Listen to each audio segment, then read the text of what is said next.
సరూర్ నగర్ చెరువు దగ్గర కొంచెం రావటము అండ్ అట్లనే ఇది త్వరలో హైడ్రా ఈ చెరువును కూడా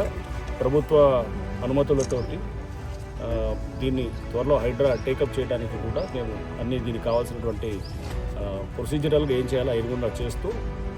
బహుశా దీన్ని ఒక 1.5-2 మంత్స్లో అంటే బై మార్చ్ కల్లా దీన్ని ఇక్కడ ఈ చెరువుని పునరుద్ధరణ అంటే మీరు ఇక్కడ చూస్తున్నాము సరూర్ నగర్ చెరువులో దాదాపు 90 ఎకరాల చెరువు ఇది ఒరిజినల్గా FTL around more than 140-150 acres ఉంటే సరే చుట్టుపక్కలంతా కూడా ఈ నివాసాలు ఇవన్నీ డ్వెల్లింగ్స్ వచ్చాయి అన్ని ఇల్లులు వచ్చి చాలా వరకు ఎంక్రోచ్ అయినాయి. బట్ వాటిలన్నింటి జోలికి హైడ్రా వెళ్ళదు. ఏదైతే ఇప్పుడు చెరువు క్లియర్గా ఉన్నదో ఆ క్లియర్గా ఉన్న చెరువుని డెవలప్ చేసి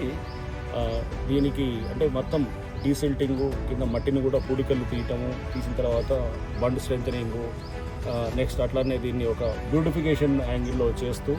ప్లస్ దీంతో పాటు ఫ్లడ్డింగ్ కూడా ఈ చుట్టుపక్కల వర్షాలు వచ్చినప్పుడు కూడా ఈ ఫ్లడ్డింగ్ ఛానల్స్ కూడా మనం ఇన్లెట్ ఛానల్స్ అన్నిటి కూడా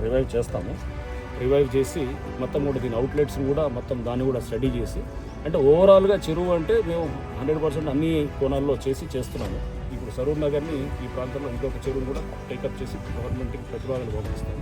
పంపించి త్వరలో ఇవన్నీ కూడా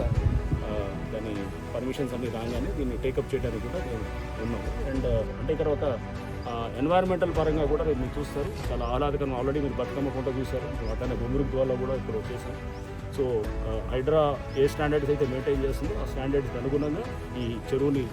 పునరుద్ధరణ చేసి ఒక 1 yearలో దీన్ని కంప్లీట్ చేసేదానికి కూడా మేము మా వైపు నుంచి అది